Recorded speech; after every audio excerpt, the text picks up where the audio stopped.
Fun dad fact number 4. If you finish a building, assembly, or construction project and you don't go around telling everybody about how you finished a building, construction, or assembly project, you haven't actually finished the project. I'm Matt Howes, and this is Shits and Giggles, a podcast for dads.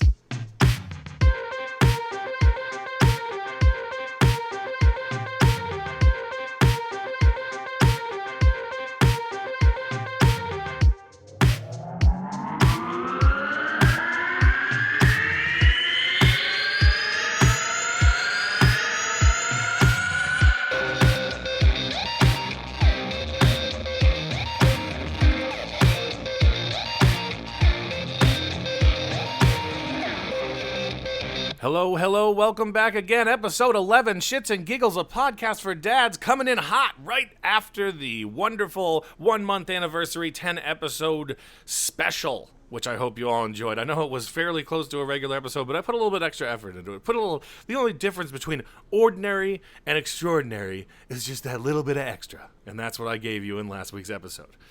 Today's episode is going to focus mainly around my experiences this week in going with my wife to look at potential daycares, since, as I told you, the dreaded moment's coming up not too far away where her maternity leave will be over and we'll have to be handing over our child to a magical place that is going to take care of her for most of the day, or as I would like to call, the second apartment I will be renting for her for 5 days a week, depending on how we do it. We'll start with this one, might I add, that my wife loves her Diet Cokes. She's a fan. That's her coffee. That's her morning Kickstarter, if you will. And we started our morning. We were heading over to one of these places, and it was called Tutor Time. And very close to our house, we went over to a McDonald's to get my iced coffee, a little bit of breakfast, and her Diet Coke. And we were waiting in line. We got our stuff, and she gets her soda, puts the straw in, takes a sip, and boy, if you could see like Hiroshima happening, this is what happened with her. She was not pleased that she had been given not a Diet Coke, but a regular Coke. A regular Coke. And you'd be like, oh, hey Matt, that's not that bad. I'm like, you haven't met my wife. You have to understand that it's like an addiction. If you don't get your fix, it's gonna put a whole damper on the day. And boy, howdy did it. Boy, she was unpleased. Let's just say. And we were up early. We were heading over to Tutor Time, and this is a very emotional experience in general because you're trying to essentially interview people to take care of your kid for a long period of time. But wow, this is just a shit start to that day, to say the least. Not too far away from our house, we went to Tutor Time, and poor Sarah just didn't get her morning. It's like me. If I don't get my morning coffee, I'm not in a great mood. And it's just the way it is. I love my wife. I just, once she didn't get her soda, I was just quiet as I could be for the entire ride, hoping that slowly the day would seep its way in, not risking getting the wrath of Sarah upon me for her. It was be misguided, of course. She's not mad at me. She's mad at the McDonald's employee. And to be fair, that McDonald's employee didn't know what she did, but she is not going to like it when my wife writes that scathing review. My wife was like, why? I want to drive back and just go to the drive-thru and in the little speaker box say, what did I do to you to make you do something like this to me? And I kind of wanted to see that, to be honest with you. I really did. But we had plans to go to Tutor Time. And so there we were at Tutor Time. We were waiting. My mother-in-law was joining us. And we go in there, and these daycares are pretty security heavy, which is great, as you would leave your kid somewhere that's not security heavy. So I'm actually pretty happy that's the case. So basically, in order to get in to Tutor Time, you need to have a code, and each family is given a code for the mother and the father, and each, you don't share your codes and all this stuff, and so everybody has a 4-digit code to get through the door. And we weren't with people, but and then of course the human factor in this is security wise, it's the human factor that always ends up screwing things up. So like people were holding the doors, but people offered to let us in, and I mean that's just being polite. Like if someone's walking right behind you up to a door, you're gonna be an asshole and slam it in their face and say, no, you must put in your security code. So it's not a bank, but one of the things that did bother me, and this is just a generalization of the one I went to, so I'm not saying this is against all of them, but we were waiting at the front for my mother-in-law, and then eventually we just rung the doorbell to get in. But there was about 20 people going in and out of that place, and there was nobody at the reception desk. So there's just people coming in and out, and then the lovely woman who ran the place came out and oh, you're coming in for an interview? Sure. And so I like to be wooed, especially if it's going to be to spend a lot of money. A little caveat or a little bit of background on that would be for my wedding, we went to the place we had it, the Norwood Country Club, and we went to a place called, like in Porter Ranch, I forget what it was called, but when we went to Norwood, they took the time to show us around and sell us the place. Like they're like, oh, this is here, this is there, and we went to, and then they discussed price points. When we went to Porter Ranch, they just slapped us in the face with, well, no matter what you're doing, you're spending this, and it really, to me, it felt like they didn't really want our business. And it was like, you should try to get my business. I'm like, sorry, maybe I didn't walk in with a golden suit, but you should assume that I'm coming here and I'm able to afford to do something. Don't just, and that's where I felt with this. Again, they showed us around the facility a little bit, but the woman just started right off the bat and she goes, well, I do have to tell you, we don't have any openings till February. And there was kind of like a little bit of a pause there. And I just said, well, okay, but we're here, so since we scheduled a tour, how about we do that? And Penny's fussing, so I'm holding her. And by the way, I think one of my arms of holding her is just super jacked right now. It's pretty cool, actually. But so she's like, oh yeah, you're here, so let's do that. And she was lovely. She's very nice. She was very informative. She gave us a lot of information about what, as you should when we're like, hey, we might want to go here. But the thing is, we're looking for care in October. And they had said on the phone that they might not have anything, but like we wanted to literally just get a tour of this place, kind of get in our feet. It was one of the first places that I've been. And she just started off by not really caring about us, as I felt. And I don't like, again, you want my business. You're a business. I don't care what you do. You want my business. Try and earn it. Don't act like you're too good for me or we have enough people, so I don't need to buy for you. You do. You need to constantly have an influx of people. And she did not make me feel welcome there at first. Eventually we warmed up to her, but it doesn't. My first impression is my last impression of most people, She showed us the room. What's cool is they have the infant room. You have to put on little shoe booties, and which is great because, you can't get dirt, gravel, anything that's in your shoes, the kids are going to put in their mouths. So it's very sanitary.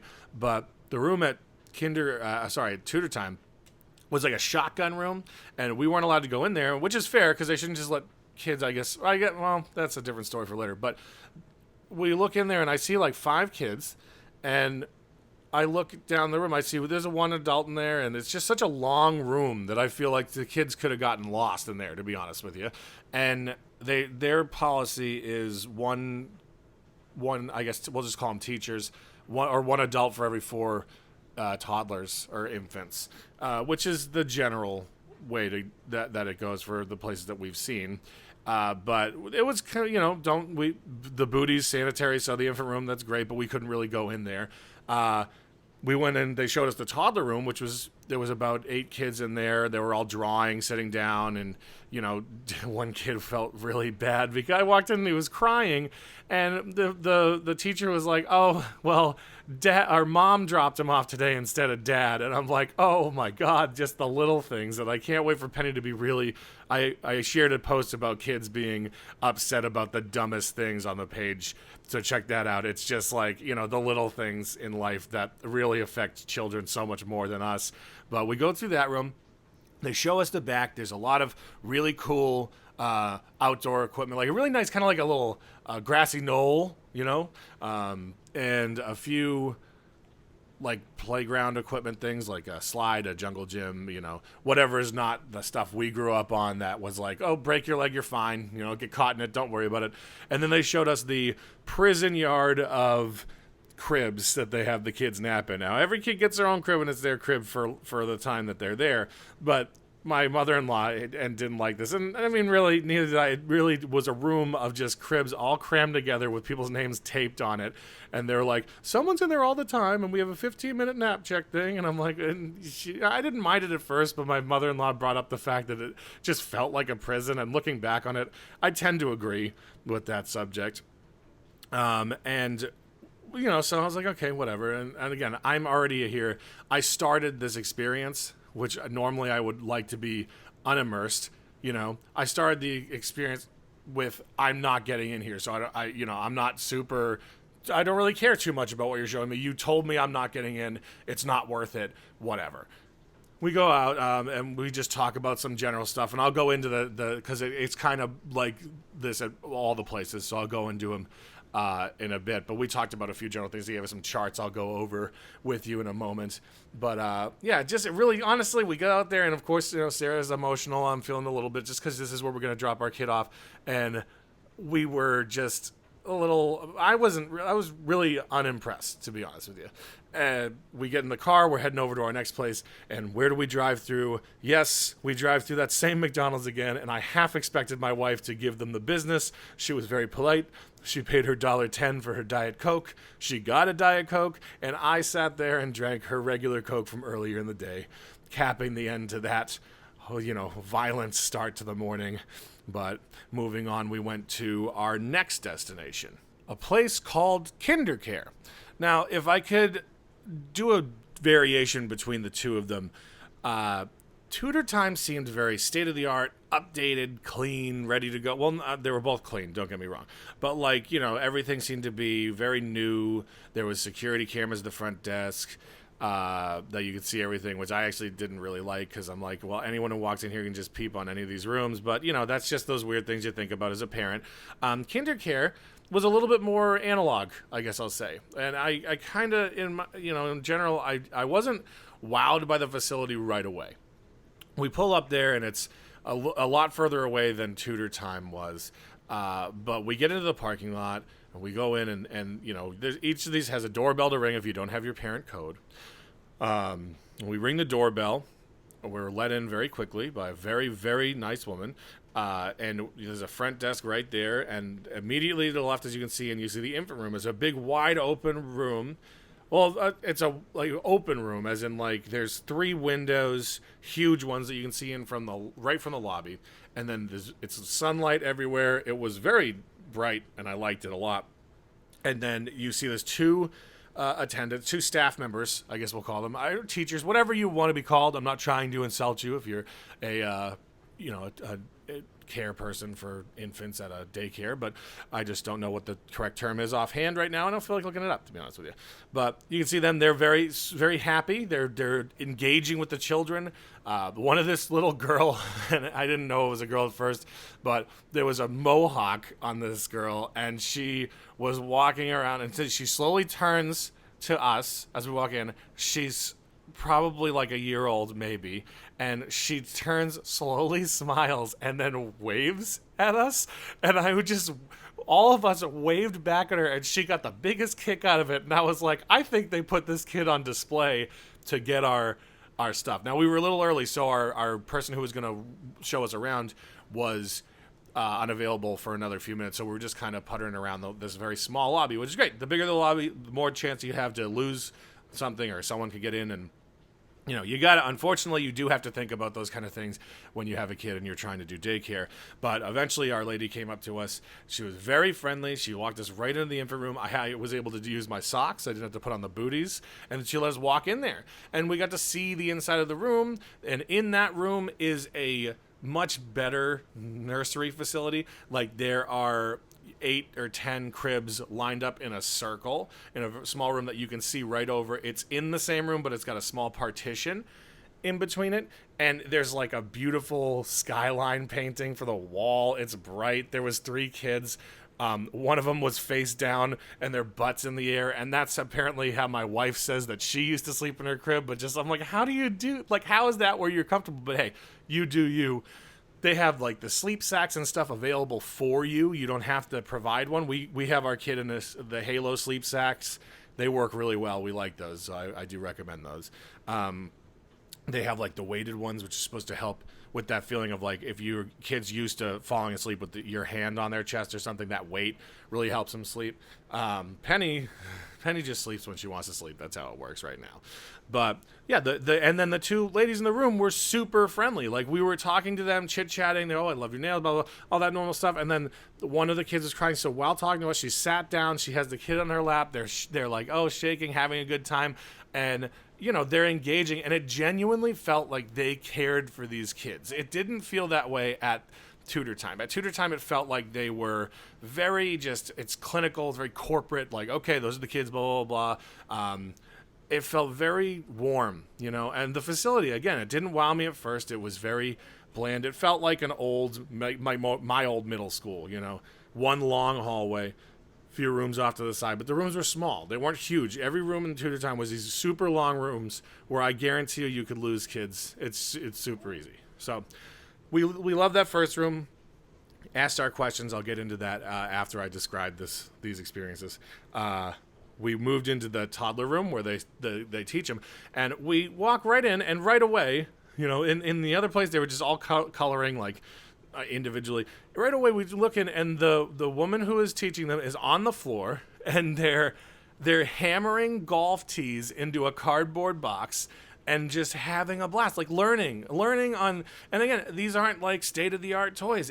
And I'll get to that in a moment. But yeah, they're hammering these golf tees into a box, and these kids all turn and they smile, oh, hi. And the woman was engaging them so well. They were like all in a very small circle. There was 4 kids. They were super cute. And so we're looking around. This is a bigger room than the infant room, and some of the toys they're weathered with use, but they're not gross, they're not disused. They had some cheap stuff there, like on the windows they had food coloring and water taped in plastic bags, taped over. It's like a tactile thing where you push it up and then it comes and it rains down. Super cheap. Do it at home, and it's super entertaining for kids. They were hammering golf tees into a box to learn about hammering, like just to get that tactile thing going on there. Super cheap. You can do it at home. They had a sensory wall where they taped some felt, they taped some things to the wall for the sensory stuff. Very cheap, and you can do it at home. The kids don't know how expensive something is. They only know how entertaining it is. And this place seemed to have, and I hate to use this, hit the golf tee on the head, if you will, because it didn't feel state-of-the-art facility. I didn't feel uncomfortable there, though. I felt very, very comfortable. It felt like how I grew up. And, I didn't grow up super rich or anything like that. And we made do with, we had some great stuff, but we usually we'd get old stuff, used stuff, and have a blast with it. Because babies, kids, they don't care if it's used, new, or old. They don't know about labels or tags. They just know that they're having fun. And frankly, the more expensive stuff you buy for kids, the bigger a waste of money it is. Check back episode 3. I talked about the very expensive things for kids that we basically have in the closet now that we never used. But yeah, they were having such a blast. And then this one little kid came over, had the golf tee, and he hands it to me. And I'm like, oh, thank you. And I take it. And then he's like, and he puts his hand out like, I want it back. And I'm like, oh, okay. And he did that to us about 20 times. And I'm like, this kid knows what's up. He's like, hey, take a look at my golf tee.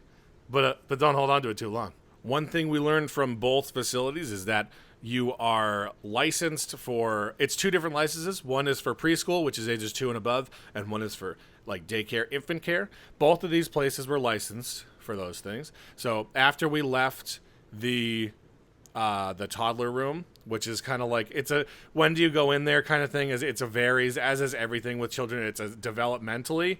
They say around a year is normally when it is, but mostly it's based on them being able to like crawl, hold their head up, a lot of milestone stuff, so it's not like, oh, at age exact you will go here, but as is everything, it's very relative to your child particularly. So they showed us the preschool rooms, and they were pretty cool. This was like, we're walking down this hallway, we're seeing finger paintings, like all these cool, like, stuff you used to do. Just, it's weird seeing it now. You know that your kid's going to be the one that's doing it someday.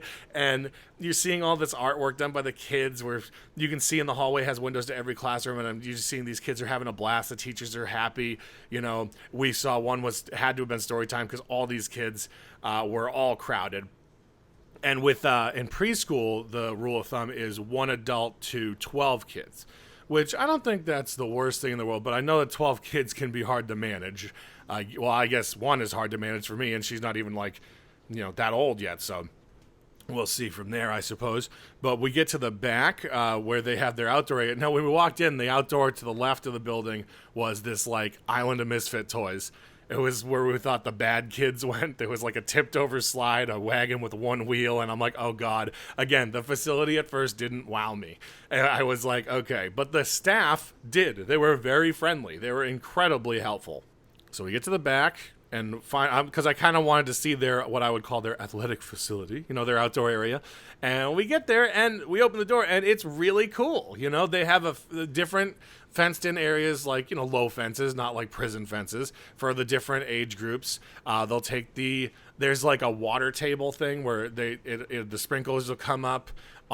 You've seen stuff like this at like the infant parts of water parks, and there's all kinds of just neat stuff back there. A really cool, like there's tree coverage, a big tree coverage, big castle stuff, those plastic castles that you can buy.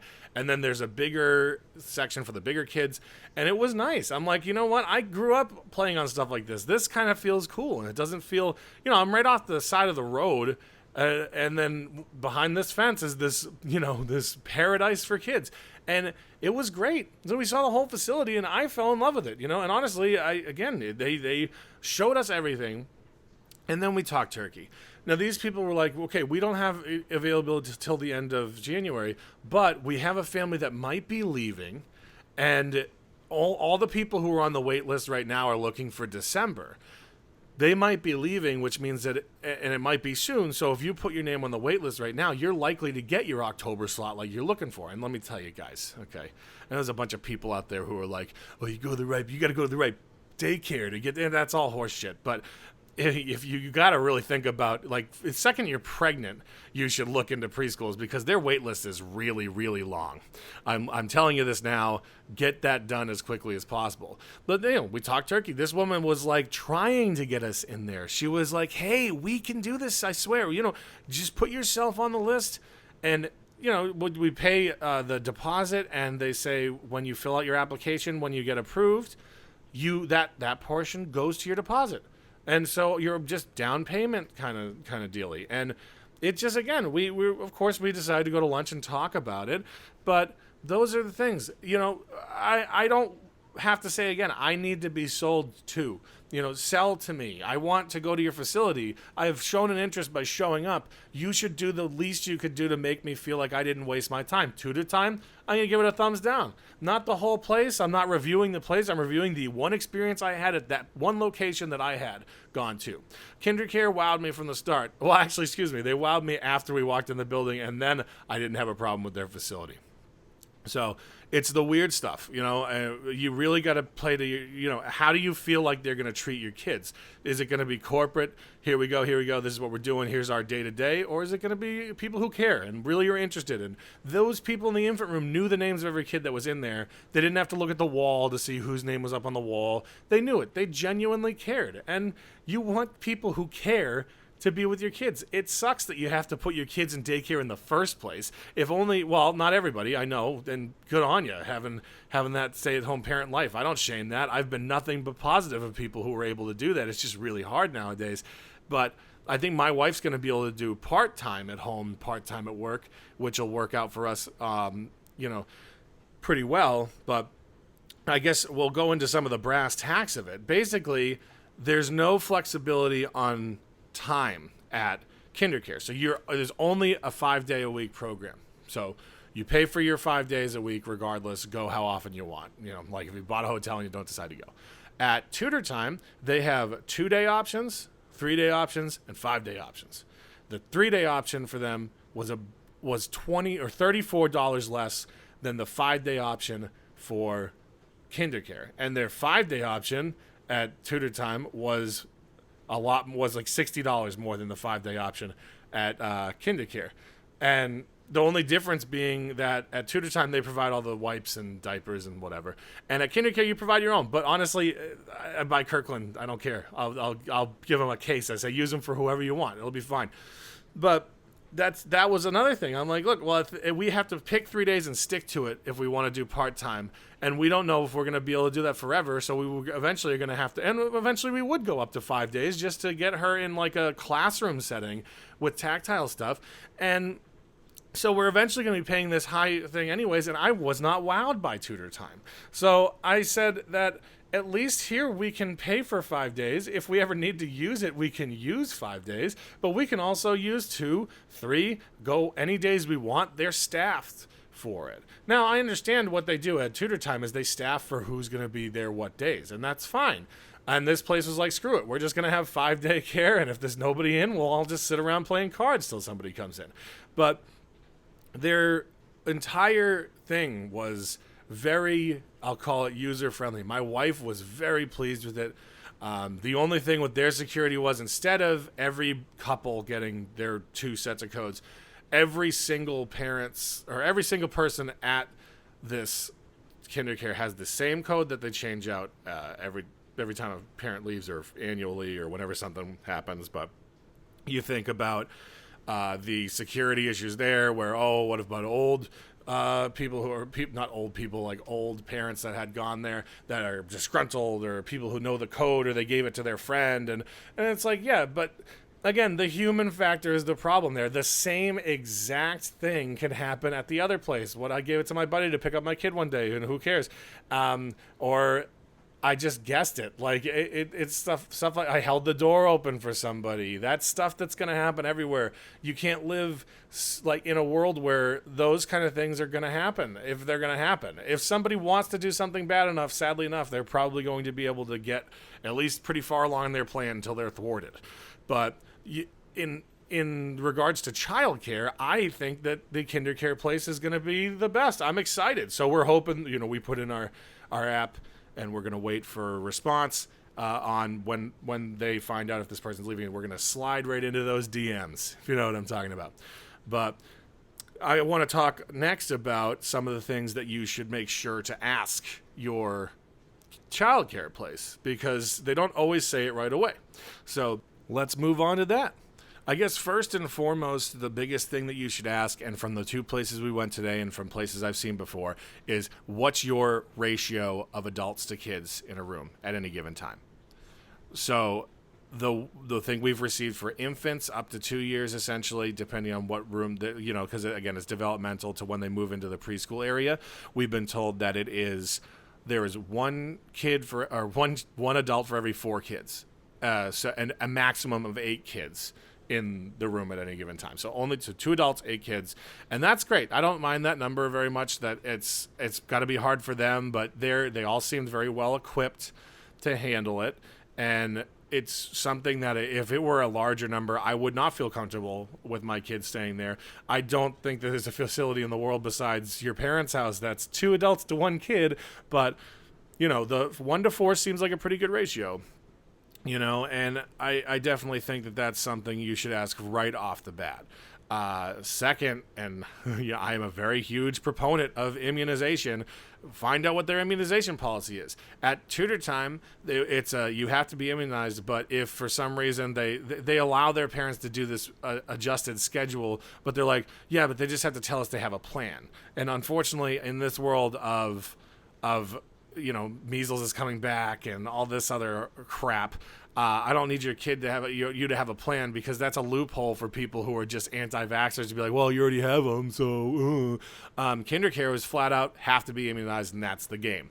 And I am pro immunizations, so if you have a problem with that, you can feel free to email me all you want. There's nothing you can say or do to tell me that they're horrible. I know some kids have reactions to them, and this I understand. Some kids have awful reactions to them, and that happens. And there's ways to get through that and do it a little later and call it a day. But some people will use that as an extenuating circumstance to get their kid in unvaccinated, and I think that's BS. But that's immunization policy for sure. Here's a big one. Like, what's their policy for when your kid is sick? So I have this emoji chart that I'll send it to the page later on, and you can look for it. But the first one is I have a fever, and it's a smiley face with a thermometer in its mouth. Fever of 104%. Wow, that'd be bad. 104 degrees or higher. And they have to be, and this is for both places, by the way. Not everywhere, but this is for both places we went. They have to be fever-free without assistance of medication for 24 hours. So no Tylenol, no Motrin, no Advil, blah, blah, blah. Next one, vomit emoji. I am vomiting. And they said that there's spit up and then there's vomit. They do take a lot before they call you to have you come pick your kid up. But if you're sick, you're sick. You got to come home and vomit free for 24 hours. The next one is the poop emoji. And by the way, I once petitioned Apple for this because I have never seen it. But they have it here in this little emoji chart. But it's the sad poop emoji. How come sometimes I'm not a happy poop? I'm a sad poop sometimes. I have diarrhea within the past 24 hours, and you must be free for 24 hours. Most of it's free for 24 hours, and sometimes you have to have a doctor's note. I have a rash. It's not a smiley face. There's a rash all over it, but any body rash with itching or fever. So not just like a rosacea or something, just itching or fever. And it has to be, that one is you have to be have been evaluated by a doctor with a note. That's very important because rashes can tend to spread, as we used to have chicken pox parties when we were kids. Head lice, of course. You must be free from head lice. That's pretty cut and dry. Like, you can give I only have a few head lice left, because that's how it works, so that really needs no explanation. I have an eye infection. This is a emoji with a green eye, almost like a black eye, but it's, obviously it's like some kind of infection. Redness, itchy, pus, draining from the eye, free from drainage, and have been evaluated by a doctor. So lots of notes needed for some of this heavier stuff that can be very communicable. And then if they have been to the hospital recently, had a hospital stay or emergency room visit, release by medical provider to return to school. So you have to actually get a medical release to return to school in that situation. So those are some of the things that I've seen. At least both of the places we had very similar policies on that. And I don't know if you didn't know it. I didn't know it. Now I have a nice little chart to tell me because you never think about what kids are going to school, what they're spreading around, and how do the facilities handle it. So that's something you should definitely look into for sure when you go to a place. It's just common sense. What happens when there's sick kids? I don't want my kids sick either. You need to check. Another thing is not just is someone CPR or safety trained or child safety trained, like first aid. You need to, hopefully, and both facilities we had, at least the lady told us this, at the kinder care, they each told us this, they are all CPR and first aid certified. In fact, one of them was bragging how she was certified twice this year, which, get certified 10 times, please. I'm happy. Go for more certifications. But definitely make sure that at least 90% of the staff is CPR certified, because you don't want that, we have one CPR certified and that person's out sick that day and you are shit out of luck when your kid needs CPR. That's very important. I can't say it enough. I guess you can tell, this is one of the things my wife wanted me to add, if it's a nut-free facility, that's the new jam. No nuts, no cuts, no butts, no coconuts, because kids might have allergies. And at the younger ages, like where we're at now, I get that because we wouldn't know, because Penny can't have peanuts until she's 6 months old. 6 months old. God, I said it again. Until she's 6 months old. So we won't know if she has a nut allergy, and we'd rather not find out at kinder care. So find out if they're a nut-free facility. It's usually posted literally everywhere. So you'll find that out pretty quickly. And lastly, something you might want to ask, just in general, is their feeding and diaper schedule. At kinder care, it was as needed or every 2 hours, just to make sure. That's for diapers, and feeding was, I can't remember what feeding was, but, offhand, I have a pamphlet, but I don't feel like looking at it. So feeding can figure that out. But just to know how often they're fed, do I feed my kid before I drop them off? And I guess a lot of that depends on what time you're planning on dropping your kid off at daycare. So that's a very personal part. So you can figure that out on your own. But those are the things that I am 100% certain that you should make sure that you ask the people at your daycare. And it's stuff that you can forget. The first place we went, the tutor time place, they kept asking, or the lady asked us a bunch of times if we had any questions, and I was like, what am I supposed to ask? And thank goodness we slowly came up with some things, and then some things came up in conversation, stuff that we then had to ask KinderCare, because they also asked, do we have any questions? And then we had an arsenal going in. So let my list of things to ask be a guide for you. There's nothing on this list you shouldn't ask about. And if you don't want to vaccinate your kids, then they probably can't function in society. So you're shit out of luck there. Don't go to a daycare. In California, there's no religious exemptions anymore. So that's my soapbox about vaccinations. I don't know if you know this. Every episode, I kind of say something about it. It's kind of my catchphrase. So, that's your own fault. And I still love you for listening, but you're basically starting an epidemic to destroy the world. That's my opinion, But that was my experience. It was a long day. Next episode I plan on telling you about Penny's day out. We had an incredibly long day at that mom came to visit for work. My wife brought Penny for work, and it was fun, and it turned into a long day that turned even longer. I'll talk about that next week. This was fresh off the pack. Moving on. What's that? Do you hear that? Oh, I know what that is. That's everyone's favorite segment, Good News, Dad News.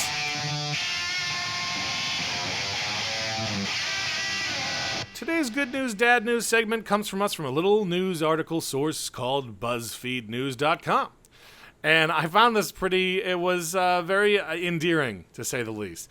The headline is, a dad is now responding to thousands of strangers after a private, sentimental Instagram post about his sons went hugely viral. Brent Barber is now fielding thousands of Instagram friend requests. What the long and the short of this article is very happy thing for a dad, just in general. This guy, Brent Barber, has 3 kids. And every single week, he would take his kids out to Dairy Queen. Every single, what's the day? I believe it's every weekend he would take his kids to Dairy Queen to have a blizzard and chit-chat, talk about their day. And slowly over the years, he has, again, 3 kids. His kids are going to leave for college. And he'd take a picture of all 4 of them at the Dairy Queen. And once his first son went to college, he took a picture of the 2 of the 3 people left. And then when his next son went to college, his 2, and his last post was, so then there was 1. And, he says, it was just some place I could put a picture and a memory that meant something to me. So he basically created an Instagram account for himself. He's not trying to get Instagram famous off of this. And it was somewhere where he could access his memories of his kids. And I'll send a link to this article as well, because it's just very good read. But it's slow, he goes from being his dad with 3 kids to 2 kids to 1 kid. And then it was just him enjoying a blizzard alone, having himself a time. And then there was 1. What he had said about the whole experience was, over time, the most valuable part of it was spending time with the boys. He says, I'm talking to them, they're talking to me, we're listening to their music, talking about their girlfriends, just life. It gave us time for that, which was awesome. And you out there have to understand, anyone does, that life doesn't stop. There's no stopping this train we're all on till we get there. And that's just a really lovely thing to hear a dad say, and how he talked about his kids. But his son picked up on Twitter, and he goes, is basically see these posts, and he's like, why did my dad have to go this hard on Insta, and why am I crying in Nashville right now?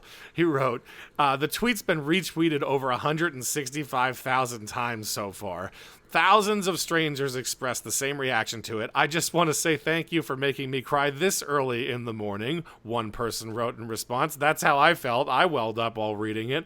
Others joked for the kid to drop out of school so he continue the ritual with his dad.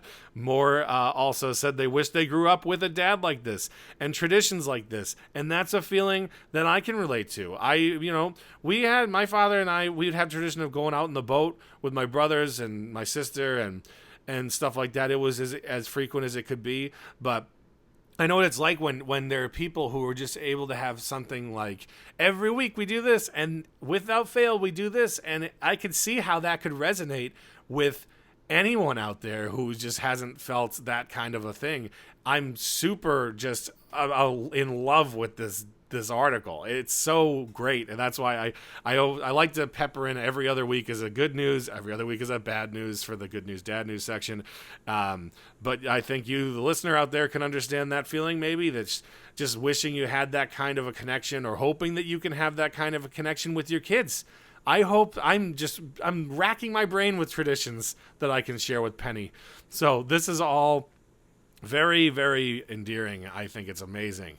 And, the Brant said that he never wanted any of the strange viral attention. He now has over 2,000 follow requests to his still private Instagram account. He says at one point he received a request or message every 4 seconds. His phone battery was just dying, he joked. He has said he's received DMs from strangers with messages like, my dad wasn't very nice, or I didn't have a dad. He's trying to use this opportunity to respond to many of those messages as he can be, to be encouraging. I've had people reach out to this podcast and with just comments about how it was nice and how it was nice to hear a dad talk about stuff like this candidly. And I reach out the same way. I'm like, hey, man, I do the best I can. This is my outlet, and any words of wisdom I can give, if I haven't already given them here, I'll either give them in a later episode or I'm happy to talk to you. So, again, hotlines out there. Message us, email us if you want. I'm learning this dad stuff just as I go along. So you might have stuff that I don't know. Who knows? What does he say here? Brant's tried to assure those he has talked to that they can grow to be parents. Here, see, that's great. Brant he's assured the people he's talked to that they can grow to be parents, to be the parents that they were deprived of. And that's something, especially if you're reaching out saying I never had that, that's something nice to hear. It's perfectly normal advice. It's like, hey, you can be that person. What is it? Gandhi's be the change you want to see in the world, and that's amazing. I'm really happy about this. And at the end of the article says, unfortunately, we regret to inform you that Brant has no ambition of becoming a dad influencer, and he said he's not accepting most of his random Instagram follow requests. Well, that's okay, Brant.